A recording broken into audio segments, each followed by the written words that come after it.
Ahoy,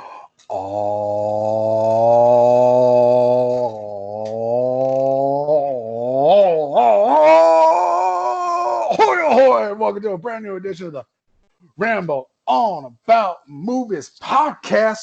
People can see the dance now. They can see the dance now. Ooh, these hips don't lie. They feel the power through Grayskull. It was a long way. It was a long way to go to get there, and I'm not mad about it at all. With the intro that I always thought for years people were sad they didn't get to see is clever Eric Muller. Over there from across the internet is handsome Dan I. We are back doing our first Ramble on About Movies podcast since January. Oh my God, is it because we did Rottens? We've been doing Rotten. We might have done one in February, but yeah, we've been doing Rotten since. Have we done a normal? I feel like we might have done a normal. No, not the entire time. Since quarantine, we've only done Rotten. I mean, to be fair, it was a little. It's mostly my fault, but that's mostly because I was dealing with things, and for a very long time, it's like being like a boat just kind of lost at sea and having like no motivation, and you're like Tom Hanks on the raft when he gets off the island, where he's like, where do we go from here? So I was doing a lot of that and just kind of floundering around, and I'm finally like, no, a swift kick in the ass, plus actually having to do things again and having motivation to do things again, because for a long time it's just kind of like quarantine. I don't want to do anything except drink this delicious scotch. Well, yeah, there was a fair amount of bourbon drinking as well. That's right, you're a bourbon man. I like scotch too. I was trying to think if I had scotch recently, but it was just more along the lines of like I'd done a little bit. I did somebody else's podcast and they were saying, hey, why aren't we doing something? And I'm like, why aren't we doing something?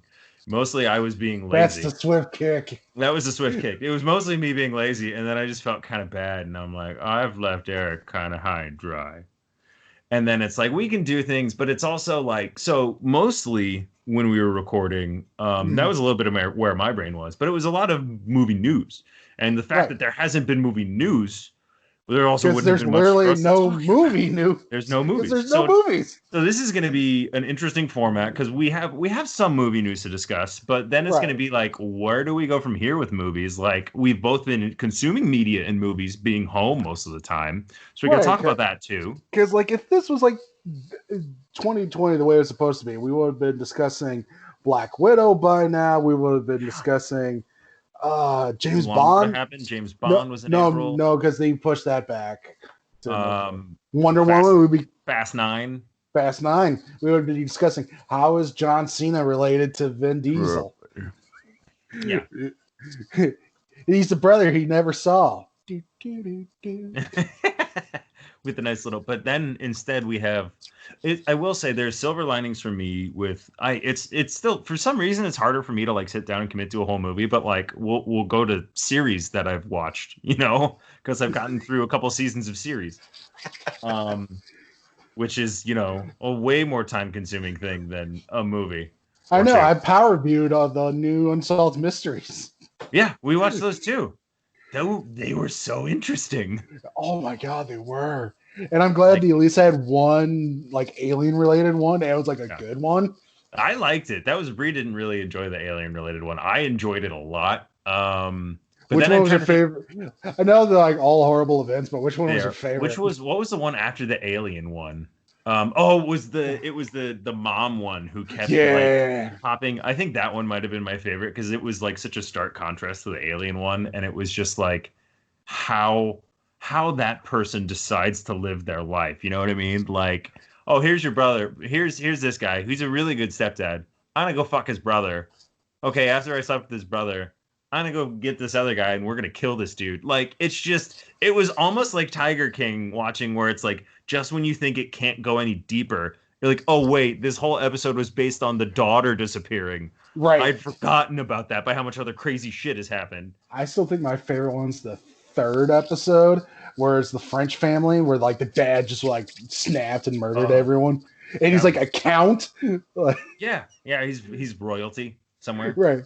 And so and I love how everyone's like, yeah, he's probably on the beach somewhere in South America. I'm like, he probably is. He probably is. He blends in really well, shaves And his then beard. right, and then there's that part of me that's like, I hope he's in Brazil getting COVID. That's what you get. Yeah, that one. I can draw the line of murdering your family, but murdering your dogs, that's another thing.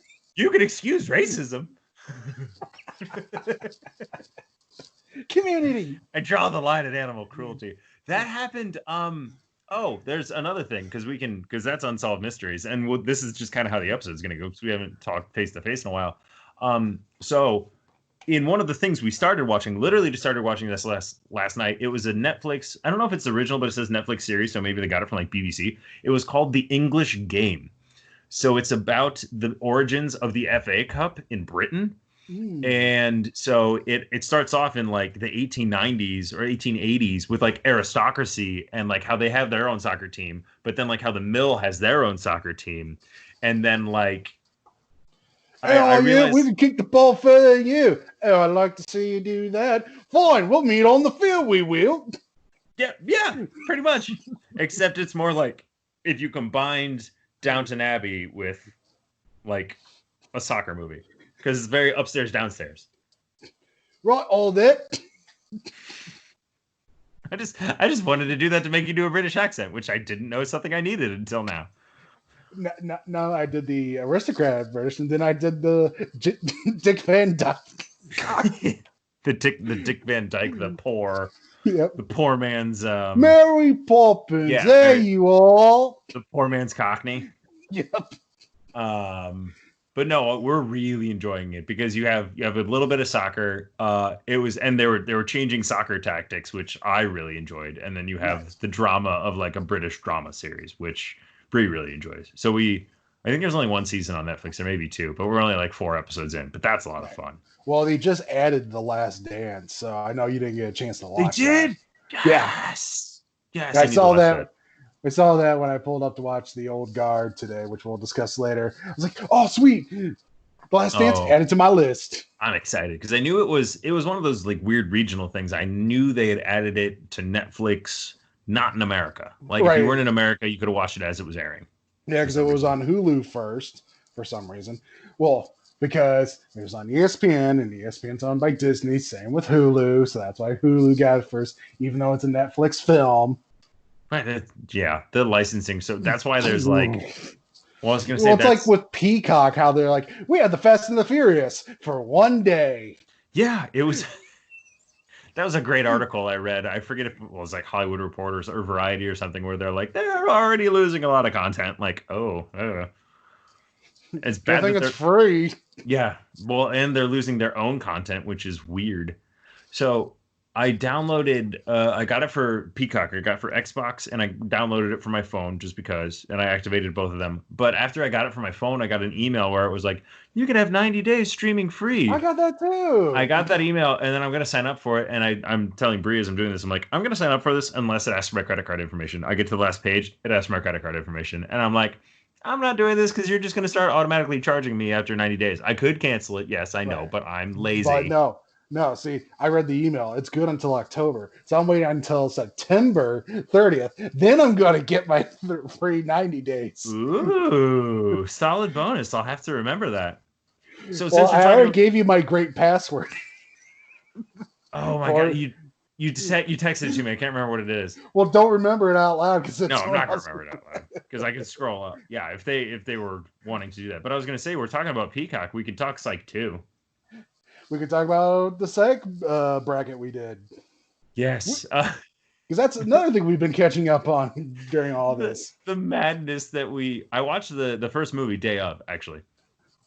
Day of watching Psych 2. Yeah, and I remember me and you both being meh about the first movie. It was fine. It wasn't. The second movie is a delight. Yes, the second one was so much better. The second one is interesting because the first one, you could tell they were trying to toe the line of like serious and goofy. And this one's just like, fuck it, we're goofy. Like there are so many different points in this movie where you're just like, how they get away with this? Like, how is this still in a structured narrative? The whole sequence when they're running in and through the car at the crime scene, is just one of the most ludicrous sequences I've seen put together. Where it's like, how are you not seeing them? Or tickling the guy who's supposed to be comatose. Oh my god, it Oh, was you're so. gonna get it. It And then was the so way like, it's shot, it looks like Gus is doing this. yeah, no, it looks real graphic. It looks very graphic. Graphically hilarious. Yes, definitely graphically hilarious. But still, it was just like and then Tim Amundsen acting his ass off from a bed, and then And a chair, having yeah. like, yeah, try not to cry at the end of the movie. I cried. I was welling up, like I was crying, Tim. And then like I wish this was one of the only things, and this will come up in another movie we're going to talk about later. The only thing I really wish Psych 2 would have had is just making Joel McHale look any different. He looked exactly the same for Community, and I'm just like, you look like Jeff Winger. Like, do your hair different, give him a wig, like anything. I loved his, Hey, honestly, you I don't loved his tell Handsome what to do. I loved his performance. I thought he was really good, and it's nice to see Joel McHale not being a snarky dick. Yeah. Like he actually is like bringing a different gear, and I super appreciated that because you don't see it very often. Right. I wish like in any way, just like how they kind of made Zachary Levi look really different in the first one. Mm-hmm. Like not quite that drastic for Joel McHale, but like that was the tiniest of gripes. Tiniest of gripes. And everything else just made me happy about that film. Oh yeah. It It was was, great to see. It was great to see them all together. I mean, it's like on the first one, like I felt like they didn't know what to do with certain characters, yeah, which was for sure. weird. Like Henry, for example, in the first one, I was like, he's a hipster. Yeah, I'm like, there was really? or McNabb only popping up in flashbacks. I felt like McNabb deserved better, and he got Mm-hmm. better in this movie. Yeah, he's a detective now. Yeah, even though he's only in one scene in this movie, he's still amazing. Where he's like, I don't know what's going on. Like at least now he knows enough to admit it. He's not like quite as clueless as he was throughout the whole series. But like, I'm happy he got to come back and do all that too. Mm-hmm. Like, it Yeah, was. I was happier with Psych 2 than I was the first one. I also think, and this can be a nice little segue into our bracket. I think that when you tied the first movie into one of the lesser canonical villains, that's where it's kind of a misstep. Where you're bringing back Mina Suvari, who Mm-hmm. was fine, but not like it wasn't like anything else, like any of the other villains that they had built up. And we all kind of agreed in the bracket that Yin 3 was the worst of them. Yeah, it was the weakest. So I also realized that Lassie Come Home has the same initials as Lights Camera Homicido. Homicito. I don't think I'm ever going to live that one down. That's probably going to come up in the Family Feud video. I'm going to be okay with it. Max already said they invited him into a group chat, and Max is like, I think I deserve royalties every time someone calls him Donald. So Donald. we'll see how long that lasts. I'd thought about changing my just the one name you can do on Twitter, and I just hadn't done it before. But I'm like, sure, I can do it now. Why not? But yeah, the bracket was a lot of fun. I think that one, it was structured to be a little more harsh than yours when you put Community together. Well, because with mine, I left my opinion out the door. I just let the numbers speak for themselves. Yes. He went all his opinion because he's like, well, I figure for this match, we do this and this. And I was like, and he's getting upset. I'm like, you're the one who came up with this, Max. You Which is beautiful why genius. it was and it was good for the drama for that reason. Like Yes. we had similar drama, but it wouldn't have played out the way it did had you at least had you seeded higher and lower episodes, like with Community. yeah, like we had with that. So it was just, and that's why the bracket it was lopsided at one point, which is why you lost Yin and Despero in 2 rounds real quick. Only because I like Lights Camera Homicide. It was me. I was the one taking down both of them. Well, and me. I voted for Lights. Yeah, it was you, me, and PJ. But it came down to my vote on both times. I do not regret those votes. I love both those characters, but I have a special place in my heart for Lights Camera Homicidio. Exactly. So yeah, But the bracket's fun to watch. It's like what 2.5 hours of madness. So More or less, yeah, it's great. yeah, go check that out. What'd you get into earlier on? Like since we've been talking quarantine, was there any earlier movies? I know you've seen a couple. I haven't done the full on renting of anything. Like I The, might eventually. I the know. only I think you. one I've rented so far was just the King of Staten Island. Yep. Or And as I called it, the King of Douche Island.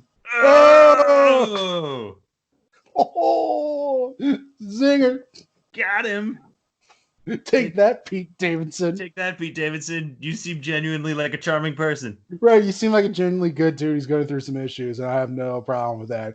But this movie, I got problems with. Oh, problems. It's the lesser knocked up. Ah, Like, literally, his character and Seth Rogen's characters are like perfect parallels to each other because, man child who has to learn to grow up through dramatic events. But like Seth's arc is more believable, and you're like, oh, okay. While Pete's literally, he's still he's still the same asshole from the start of the film to the end of the film. Like he really hasn't grown up, and like his whole goal is like, I want to be a tattoo artist. I want to be the best tattoo artist. He's a horrible tattoo artist. But that's okay. And everyone's like, it's your dream. Go for it. If it was mad, like, go find another dream. Oh my God. You're dreaming wrong. Stop dreaming. Wake up. Like, no wonder your mom kicked you out. Oh, and he man. tattoos a 9-year-old. I mean, whoa. Okay. That's what starts the romance between Melissa Tomei and Bill Barr. Their relationship forms because he's the dad of the kid who got tattooed. He only got one line put on, but still. Yeah, kind of. It makes me curious because it's like I like Judd Apatow's style so much, Yeah, but it's I like like it too. how formulaic is it at this point? Oh, like I said, you could watch this and just be like, I'm watching Knocked Up again, but again, you're watching a worse version. Like the main character is Pete Davidson is charming, but he's a horrible human being if you look at it. Gotcha. Tattooing kids, helping his friends rob a drugstore so they could sell the drugs. I mean, by the way, spoilers. No, wow, we're spoiling all these things. Yep. People are at home; they could watch it if they want to. Right. It's just one of those things where it's like it's hard for me to get invested in a character that I personally detest, as opposed to Knocked Up, where it's like, okay, I could see what's Seth Rogen's going through. He's trying to be a better person. He's just he can't until towards the end. He's like, okay, I'm moving out on my friends. I'm taking this job that it's not my dream job, but it's the best. It's what's best for me and the kid. Like you could see him making those steps. While with Pete, he's like, I'm still going to be the same person, but he still gets the girl at the end. He still gets his happily ever after. Interesting. And it's still a 2-hour movie. Yeah, I gave it like a B-, C+. I was surprised. I was going to say B- seemed high for that, especially how you were just describing it. I'm trying to think if there's movies. I've seen a few documentaries lately. Like we've been watching a few of those. Last night we watched Mucho Mucho Amor, which is a documentary about the life of Walter Mercado. I'm trying to think if you roll that R. He was apparently Mercado. Well, it was interesting. So he was a very flamboyant, like if you imagine Liberace read your astrology signs, that's what he looks like.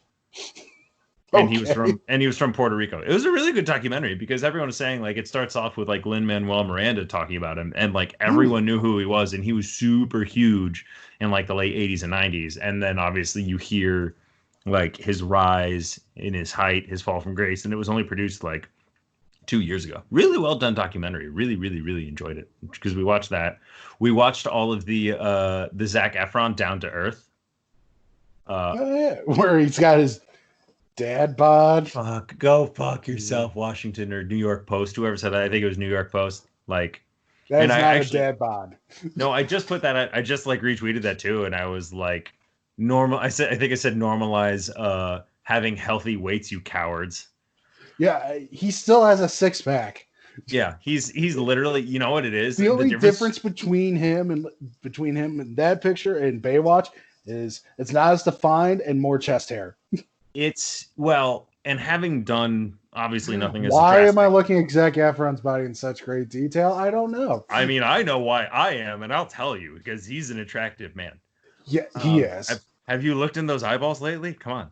I Uh, watched all 3 High School Musical movies. I watched the entire Down to Earth. I will say, no, in all seriousness, to you and anyone else who's watching, watch this. Like it's kind of like Zac Efron does Anthony Bourdain does what the fuck was the name of his show? The Oh, one he did for CNN. Not No uh, Borders, but like I can't fucking now I feel bad that I'm what yeah did I'm gonna brain fart until I find it. Parts Unknown. Parts Unknown. That's what it was. No, it's like Zac Efron doing Parts Unknown, except like more of a guy like a gear towards environmental issues. And you know they travel all over the world. I thought this was the one that he got sick and almost died during, but it wasn't. Apparently there was another documentary he did. But no, like there's only 6 or 7 episodes, and they range from like 35 to 45 minutes a piece. They're worth watching. Like we would sit down and eat a meal. Me and Bree would put one on, and like they're well done, they're well researched. Like he's a good engaging host. Like the more I see of him, the more I like him. And I never saw any of the High School Musicals, so it was just like. I was a good boyfriend at the time, and I watched all 3 of them. But what you were saying about his body, it's not even like I wouldn't even say it's that he's the only difference is now he's probably eating carbs, he's probably eating healthy, and he probably has Mm-hmm. water weight. Like you Yeah, can tell he's not going to go to the gym like he was during Baywatch. He even said, I watched the Hot Ones he was in, and he said he hated it. Like in order to keep your body looking like that for like The Rock, literally, you it's part of his literally have job. right. You literally have to destroy your body. It's The Rock eats something like 10,000 calories a day. Like it's a lot of But it's it's like rice all, too. yeah, it's rice and steamed chicken, except for his one cheat day where he's just like, bring all the pancakes. And but it's one of those things where it's like you can get yourself into that mindset, but like you have to be aware of what you're doing, and like you can watch the years. I remember early meme in the early days of memes. Right around the time Pain and Gain came out, and somebody put a picture of The Rock from Pain and Gain versus like The Rock when he first came into the WWE, and it Mm-hmm. said the caption just said, "Only The Rock can make The Rock look like a pussy," and I was like, that's a good meme. Yeah. Um, but I'm happy for him because he seemed healthy, and like his co-host, I there's something that's kind of sad, but it's at the end. I don't want to spoil it. People do want to watch it, but it puts things in a good perspective. Nothing like nobody dies or anything. There's nothing super tragic, but there's just like a nice. It's a weird button to end the series on, All but right, you're like gonna have to message me that because now I'm assuming he dies. So no, nobody dies. There's no death. Specifically, there's no death. Um, specifically, as I mean, opposed to, as well, I opposed to mean, some death or death light. right, like in the background, there's like a mass murder going in the background. But you're just looking at Zac Efron, like he's so charming. God, so handsome. You're so inquisitive, and you just want what's best for the world. Good on you, Good on you. Zach. So, series, movies, where are you going? What else you got? We got tons to cover. Well, I was gonna say I've just been watching a lot of movies besides that because literally I'm Well, newer. working. Well, I'm working, so it's just like 8 to 5. I'm working. On my lunch break, I watch an episode of The Simpsons, and then when I get off of work, I'll either rewatch Avatar or Legend of Korra, or watch Community, and then just play some video games after that and watch movies. No, you haven't gotten any other new ones? New movies? You have. I know there's one we have to discuss. Well, God, what have I watched? It's So in my. you watched The Old Guard, which I didn't get a chance to. Yep. It's fine. I mean, is it would it be a fair to directly compare it to Atomic Blonde as far as action movies with Charlize Theron goes? I mean, if you want to, but then you'll be like, man, I'd rather just watch Atomic Blonde. Or maybe Extraction if you're talking action movies There you on go. Netflix. There's more like Extraction. It's in the veins Okay. of Extraction, where it's like it's got some memorable moments, but at the end, it's just it's you can forget about. You're gonna forget about it the next day. Oh, that's sad. There is a movie, and I mean, with that, maybe I won't watch it, even though I really like Charlize Theron as a action lead. Yeah, she's a good lead. It's just unfortunate. It's like they don't know what to do with the rest of the cast, Ah, and also it's an if you're an action film, you need to have at least one memorable action sequence, or at least you got to have good action. In this one, it's like, eh, it's okay. Okay, yeah. action. Um, because we both also saw My Spy. Oh, that's my Yeah, you can't forget about spy. My Spy because that was a lot of fun. There's okay, well, I'll throw out my one negative first because this is the only thing I thought as of watching the movie, and then shortly after, where's the scene where he actually decides he wants to go for this girl's mom as a love interest? That was the only thing that bugged me to where it was like I'm watching the movie and it's like, oh, he's flirting with the teacher. The little girl is like, you should be dating my mom, and he's like, well, but how do I get your mom? It's like there's a huge disconnect. Like in a fight, you throw in a 2 to 3 minute scene, and I'm happy to where he's like, oh, I could see myself going for her. But it's like I feel like they cut something out or something was just missing. There's like one Mhm. small that was literally again a tiny gripe because the rest of the movie is like so charming. It's It's like if his they kindergarten cop, or and cop I'm no or a cop and a half. It's cop and a half, mm, but better. Why mm. why was that? Because it's not kindergarten cop because he doesn't really he goes to school in two scenes. He No, was a the reason I teacher, I say think. kindergarten cop is because that was Arnold's big comedy with kids, Ah, okay. and that's what this is for Batista. It's his comedy with kids. But is it which one's more charming? Ooh, yeah, I'll probably go with My Spy. I was gonna say My Spy is really fucking charming. It is. Like Well, I anyone who think is he, Prime should watch it. yeah, it does a really good job playing up Dave's strength, and I thought they did a better. I thought they did a great job pairing him up with Christian Shaw and Ken Jeong because with Stuber of Camille and Johnny, he has his own comedy style. And again, when we did our review, I was like, "Who is the straight man?" There's no straight man in this movie. Yeah, And My Spy, he's the straight man in this, but he's still working off the great comedic timing of everyone else. he's really you can see him quickly developing as an actor. It's really fun to Yes. watch, like on screen. Like and that was did you watch when he was on The Darkest Timeline with Joel McHale and Ken Jeong? Nope. So and this is, not everybody watches that. So this is something I might have to plug in my laptop soon. Maybe we'll see. It's weird because the battery goes up and down like crazy pants. But Crazy Town. Crazy Town, come my lady, come my lady. Um, on that podcast, he talked about how when he was shooting Blade Runner 2049, that like he had a different idea for the character than Denis Villeneuve did, and they literally changed his entire character on set. Like they stripped it down, and he had to do something entirely different. And he's brilliant in the Oh 10 yeah. minutes he's in that movie. He's so good. Like you have to understand, like in order to kind of do that and work in that atmosphere and work with that kind of pedigree against another really good actor in a you literally set the tone for the story. That movie doesn't work without Yeah. that great opening scene. So it's so cool to see. I'm glad he's like, how long did it take for Schwarzenegger to branch out of action and comedy? You know what I mean? Like Maggie, maybe. You know what I mean? He's gonna say Schwarzenegger. I don't think he's done like the straight up drama like Maggie because yeah, all he's done is either action or comedy. Yeah. So Like it's like Stallone. It took him forever to go from Rocky, like a very serious role. Then he did the Rambos and did more Rockies, but they got more asinine as they went on. And then when he finally did Copland in mhm. '97, and everyone's like, "Oh, that's right. He's an actor with he's an actor with pedigree." I I think forgot. I think Batista's doing himself a favor by having such a versatile Yes. like portfolio so early on. Like the fact that he was able to get that for Blade Runner is awesome. Hmm. Also, in that same podcast, they do tell you Joel McHale auditioned for Drax. I just wanted to see your reaction. That was so worth it. Because I think Okay. Yeah, I think Batista said he had to have like 5 or 6 callbacks or something before he finally got the part. And Joel McHale's like, "Oh yeah, I never got past casting." Okay, see that I find more believable. No, and especially like you think about like how many people probably were on. Like I remember Well, reading on Jason Momoa IMDb. had turned it down because he was afraid of Thank being typecast.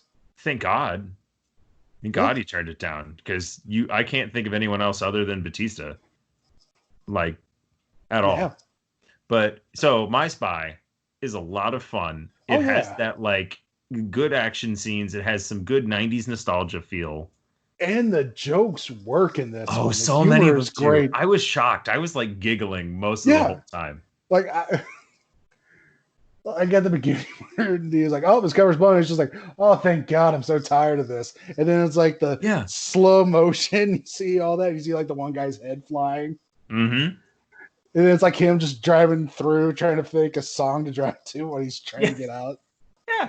And he ends Uh, on Britney Spears. Like, yeah, okay, yeah. A lot of it really works. Like yeah. it feels like it shouldn't, but it does. See, I think that's part of the appeal of the film. Is like it shouldn't work, but it does. And this is one of those things like if we had movie theaters, I probably would not have made this a priority. I I can see would have that.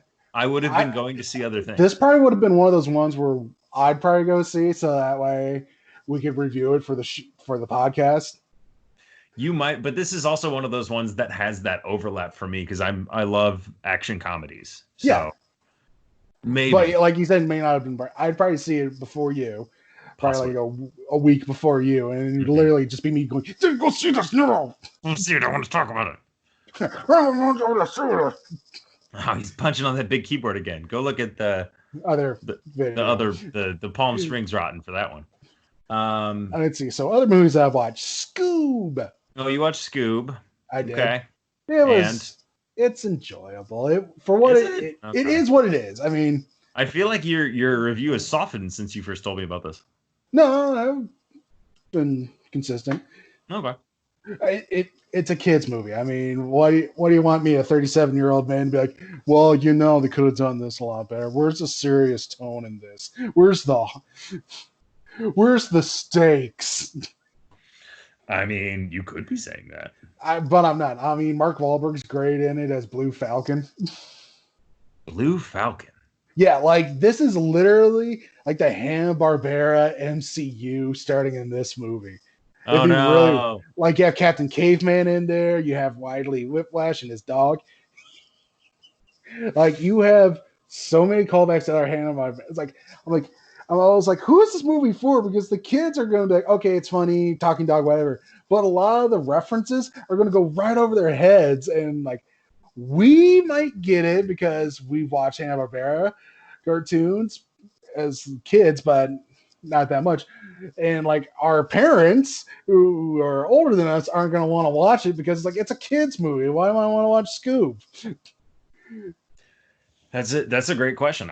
It wasn't even something that like when it came out, I had no interest, no I'm kind of surprised you went out of your way to see it. Yeah. Well, yeah, it was probably because I was been playing The Last of Us 2 during it and felt uber depressed. So, and especially I felt bad killing dogs in that. So I was like, okay, I'm going to watch a movie with a dog in it that makes it all the way through. And, you know, I can watch it with Ruby and not have to cover her eyes. Right. Which is adorable. Right. Like, unlike when I was playing The Last of Us Part 2, like, oh, here's a dog. Okay, cover the dog's eye.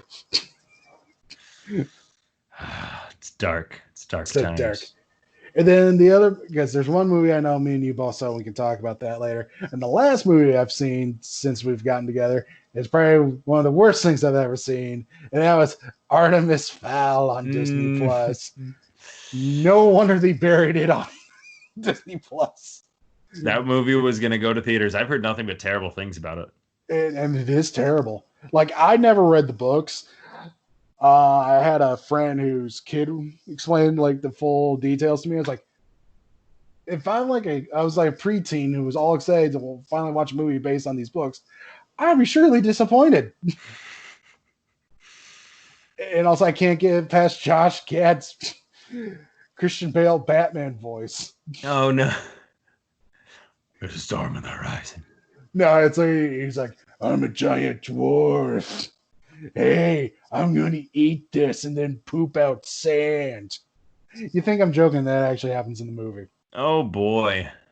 Yeah, there's a scene where he like dislocates his jaw, and it's like so. Ugh. Yeah, I think I remember you mentioning that. And then also my other favorite thing is Dame Judi Dench is in this as like the chief of the elf, the leprechaun elves, whatever. And of Oh, course she okay. has a deep gravelly voice too, and she's always going around going top of the morning to you. Why does everyone have deep gravelly voices? Why does Judi Dench's agent hate her? Batman universe, Batman shared universe. Hey Judy, do you want to do this and Cats in the same calendar year? Oh my god. Well, that I think didn't they push Artemis Fowl a couple times? I think it Yeah, might have supposed to have been come out first.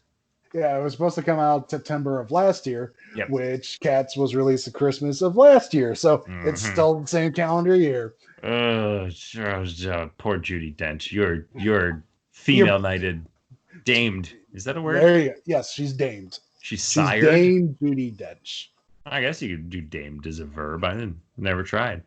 I mean, Um, we could try to look it up, but what are we, professionals? it's just kind of we're two white dudes with beards talking movies on the internet. I mean, we're like, It's what's unheard of. I was gonna say, what's beyond a dime a dozen? Like 11 a dozen. We're like a Baker's baker's dozen. dozen. We're a baker's dozen in a dozen. Like, of course we are. There are two other movies we haven't talked about that we've both seen. Oh, I got Um, one other one we could talk after these. so a third one then maybe. Yeah. So another thing, I watched Warrior Nun. Oh yeah. I enjoyed it. I like the world building. It's very interesting. I have a beef with literally the final scene. Like I understand how the things build. I have time on my hands, so I'm finding things to nitpick. But like even as it aired, I'm I'm sorry. watching. I'm just imagining you like with a notepad, like giving your remarks on each episode, like, and then like the last episode, it's just like a huge like fist, like I disagree with this last No. scene. Well, and it's without spoiling anything, it builds and builds and builds and builds and builds, and then there's one like kind of setup, and then it ends. Like there's no climax, there's no actual payoff, and then there's like this really random scene that happens right before the end credits. And it's like you could see if there was something beyond that random scene where it would have led to, but there wasn't anything there. They just stopped the show. Okay, hope you get a season 2 so you can explain what the fuck I just saw. Um, Otherwise, again, angry Dan writing a letter to Netflix. How dare you not give me a conclusion to Warrior Nun? I want my Warrior Nun. Don't make me get the Snyder Bros to come after you. God, that's a thing. That's the thing. We also haven't talked about it. I'm gonna have to watch it because I have HBO Max. I love how annoyed you look at this. God, I gotta watch.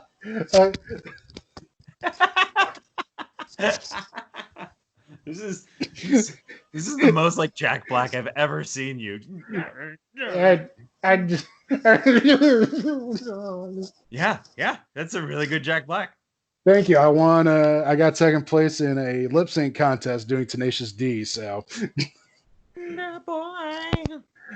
it was tribute actually, Nice. because I figured I get told I look like Jack Black enough. You guys, well, just lean into it. Yeah, sure. So yeah, I'm not exactly happy about the Snyder Cut either. So hooray, good for them. I mean, I feel like if you don't get a quarantine, you maybe don't get this movie. Yeah, I agree. You need to have some kind of buzz for HBO Max, so might as well do that. Because like I literally just like one day I was like, I have HBO Max now. Weird. Well, it changed from did you have Go and they changed it to Max? Yeah. I had to go through Google and Google's like, congratulations, you have HBO Max now. I was like, damn it. Well, because I have to rebuild my watch list on it now, which is fine, I guess. But then, like, I got the news of I get the Snyder cut, and I'm like,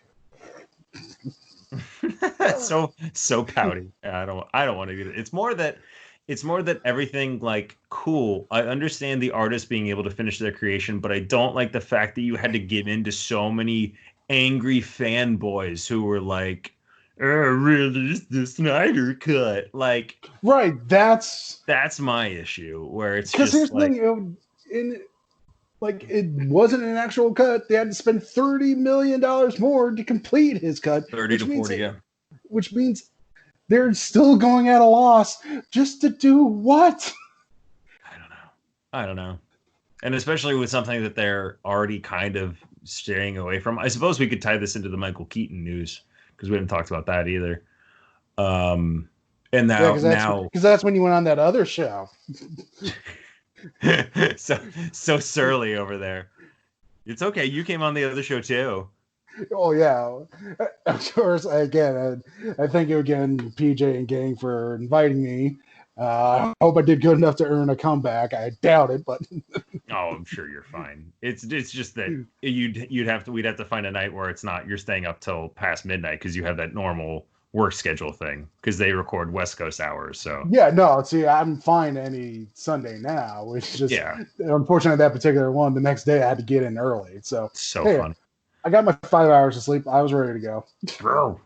But yeah, so they've openly admitted to like going away from that shared universe, but then it's like then when they announced Michael Keaton news, this is my big hesitation that I thought about it really later on, where it was just like they want him in kind of a Nick Fury role, and I'm like, oh, so they're gonna go back to what they were doing before. Oh, okay. Yeah, this is literally them backtracking. Yeah, by going forward.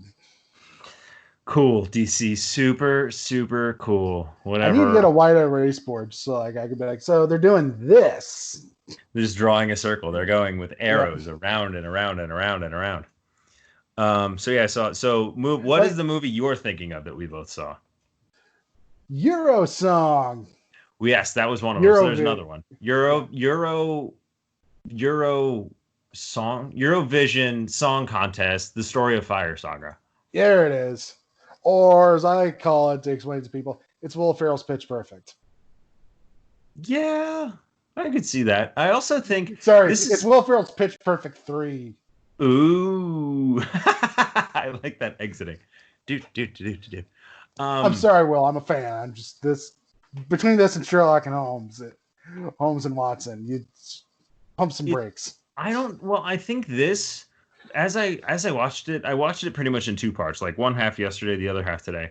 And I think I enjoyed the second half more. And there's one thing that I'm still like kind of not in shock about, but I'm like, oh, but I don't think this was really, it doesn't feel like it was intended for American audiences. The more I thought about it. No, I don't think so either. Because did you know about the Euro? No, it's a real thing. It's a real fucking thing. I only know about it because John Oliver did a piece about it like 3 years ago. Like that's the only reason I knew anything about it.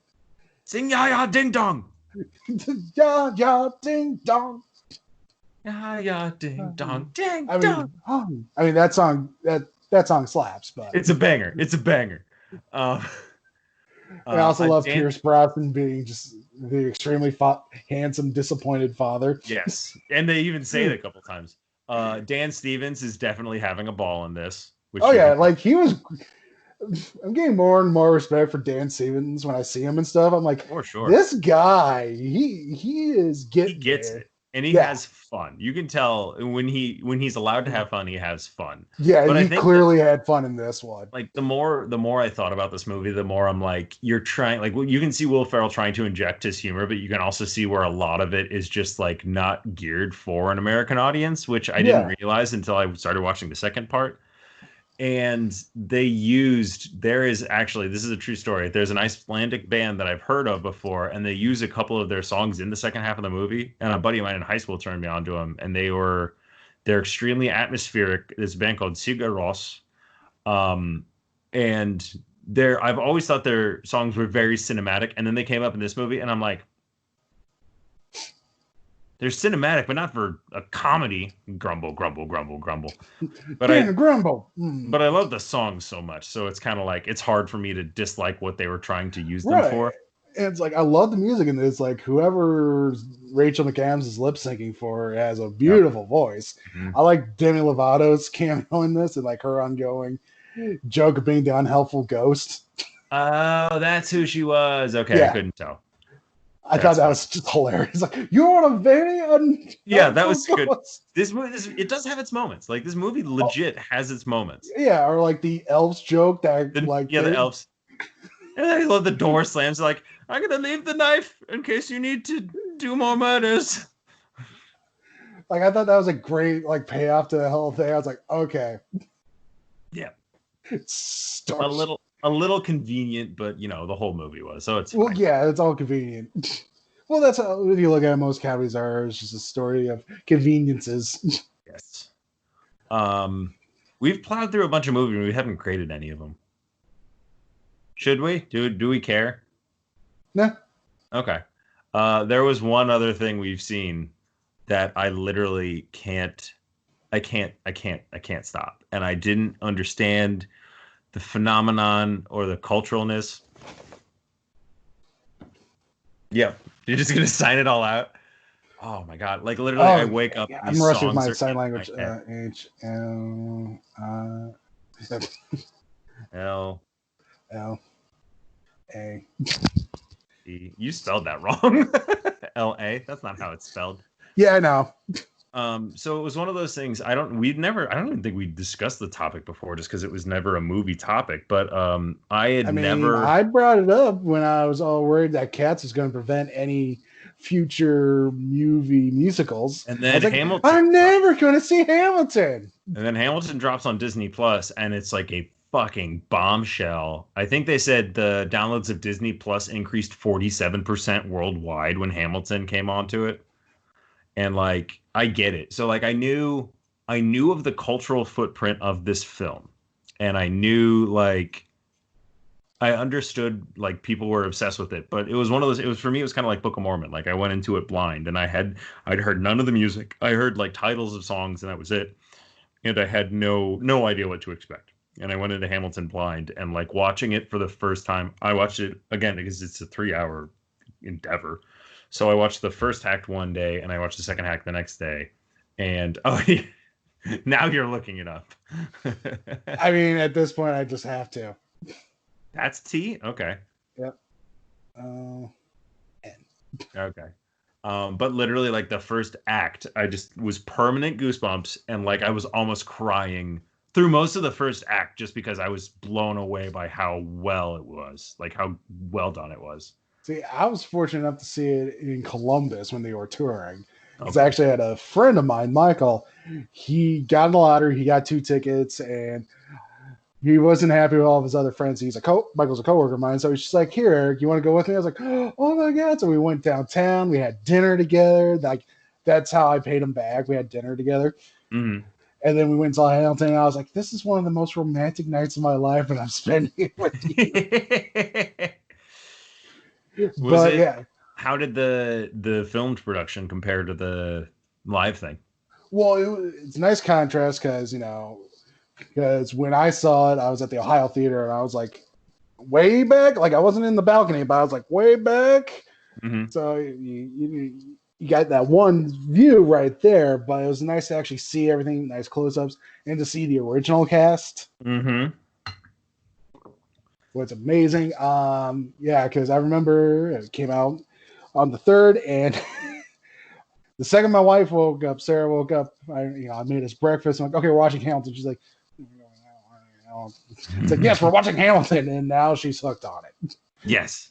I went the next day and There's I days where I can hear her in the living room while she's working, while I'm working, and I can hear, not gonna throw away my shot.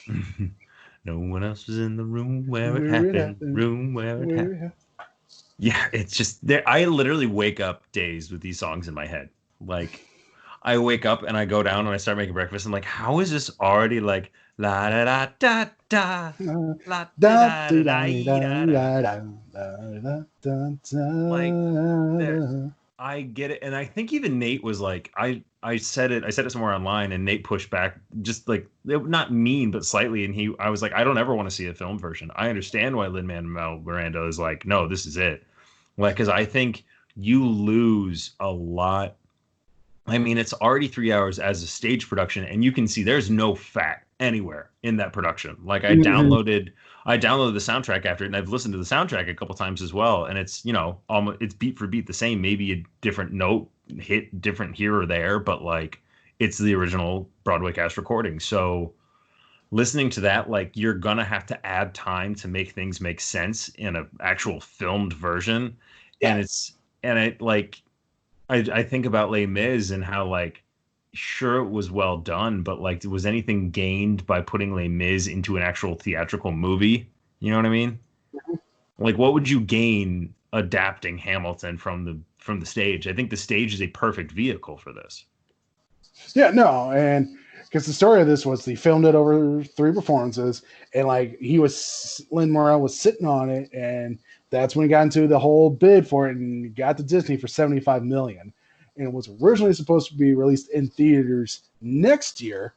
I'm so happy. I'm so happy. Well, here's the thing: like, if we get the vaccine and all that, and things go back to the new norm, they could still re-release this in theaters and still make Oh, I would go. bang, That's still make and we can a easily ton of take cash. this. I agree with you. We can easily take this and we can go into something else I wanted to bring up. Whereas, where do we go from here with movies? Because you know, Yeah. AMC, yeah, AMC was almost bankrupt.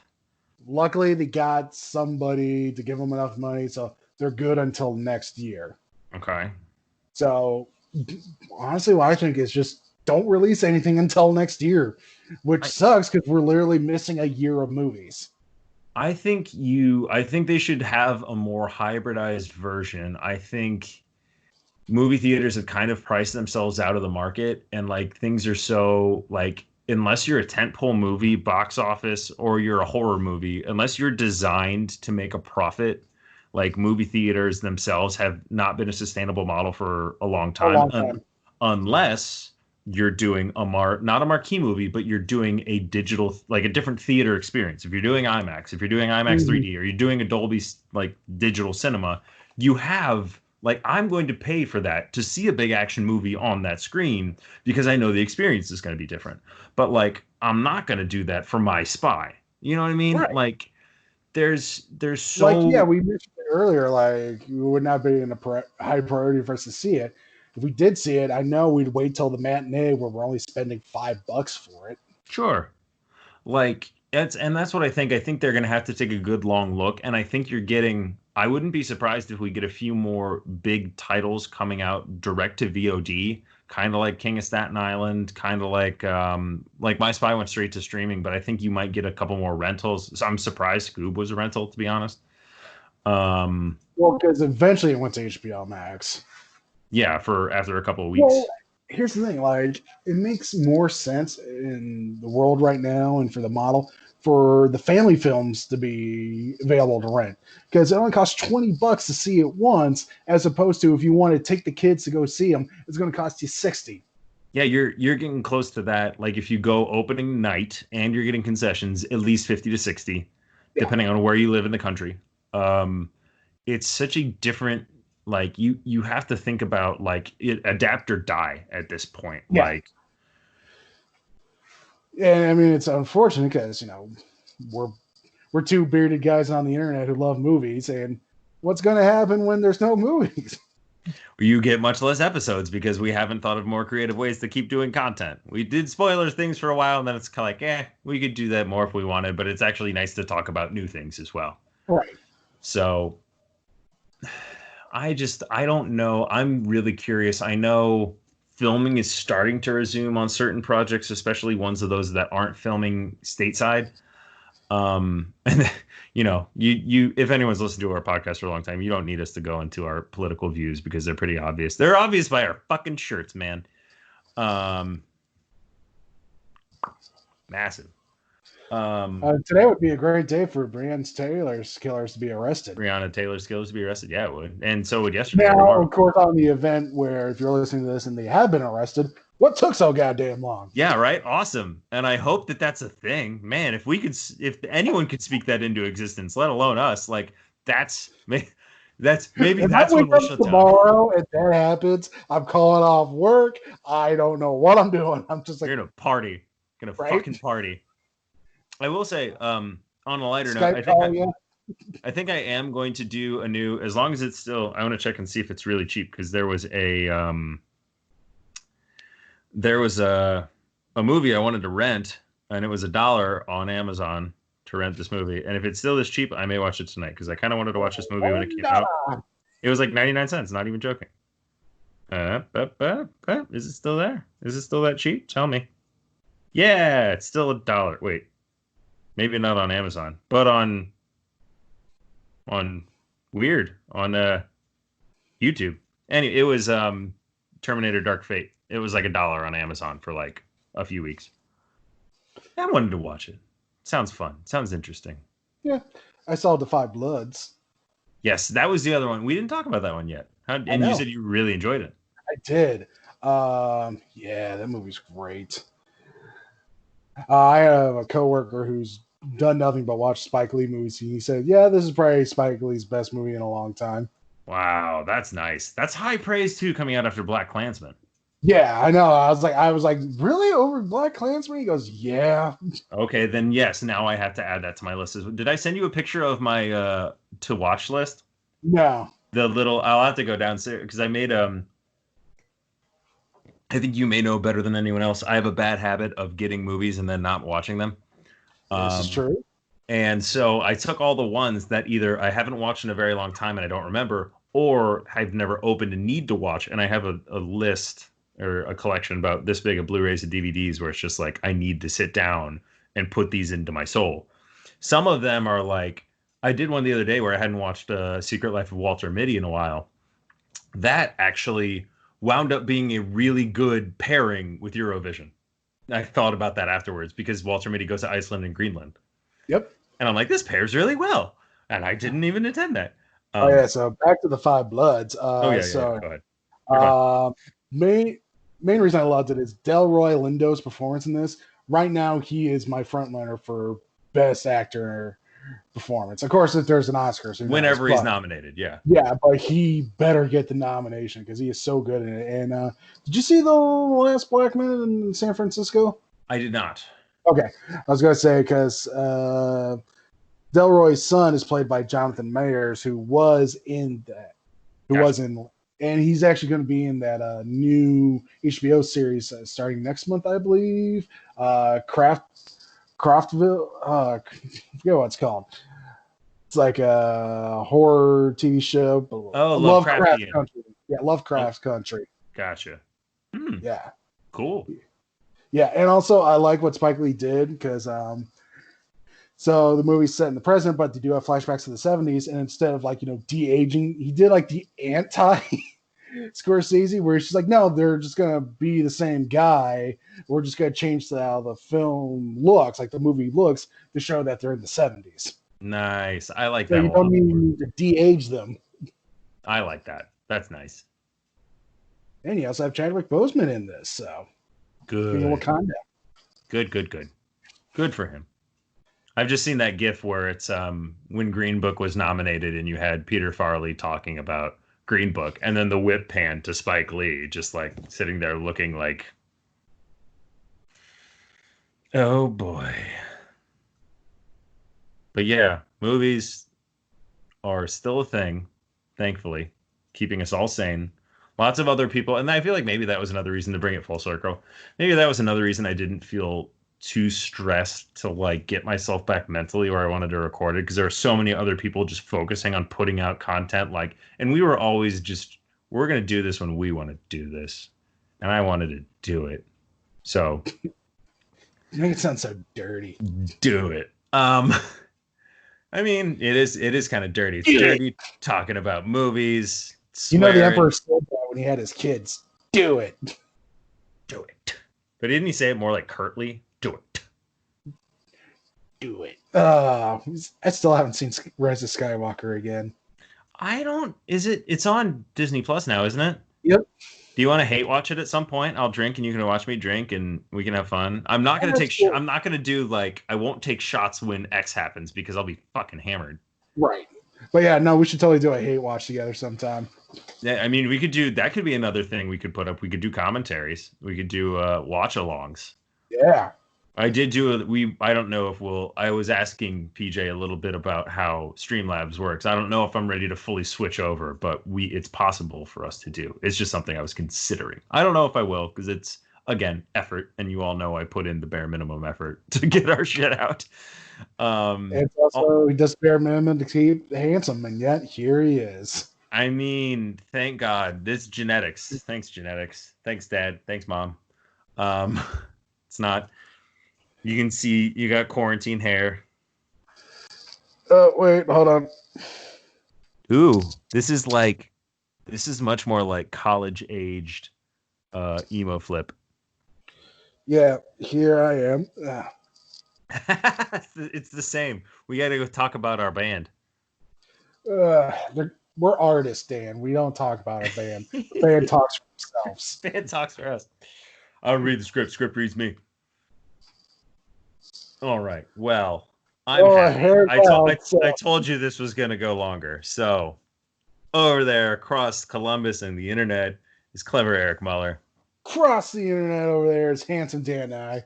Definitely check out the other Rotten that we just did for Palm Springs. That's why we didn't talk about it here because we both recently watched that. Like, comment, subscribe, share. I do all those fun things. This is going to go up in an audio podcast. I did discover we're on Google Podcasts. I think I sent you that, so that was fun. That's the nice thing about Podomatic is they pretty much put it up everywhere. So hopefully I forwarded you. We've been getting some new listeners. So hi, new listeners. I don't know if it's for The Last of Us. I don't know if it's because we started appearing other places, but welcome, and we hope you stick around. I should have said that at the beginning instead of the end of the fucking episode. If you want to listen to us, we're going to listen to everything. And then we think them. Well, I have a microphone, and you don't. Just go angry. Oh, I did. That was another one. I watched your comment section on us. Go ahead. I watched. Oh well, people have thoughts attack me for worst. Well, I was gonna say, and you were very polite to all the people who attacked us. So that was another thing. I watched Uncut Gems, and it was. Oh, you finally watched it? No, I told you I watched it. Remember? Yeah. And it was just as stressful as everyone said it was going to be. Even though I knew the ending more or less because it was kind of spoiled, but it was still a good movie. Yeah, no, it was great. You just don't have a moment to breathe in that entire film. Yeah, no, it was almost like they set it to like. Yeah, no, they were very smart. They knew the editing felt like this. Yeah.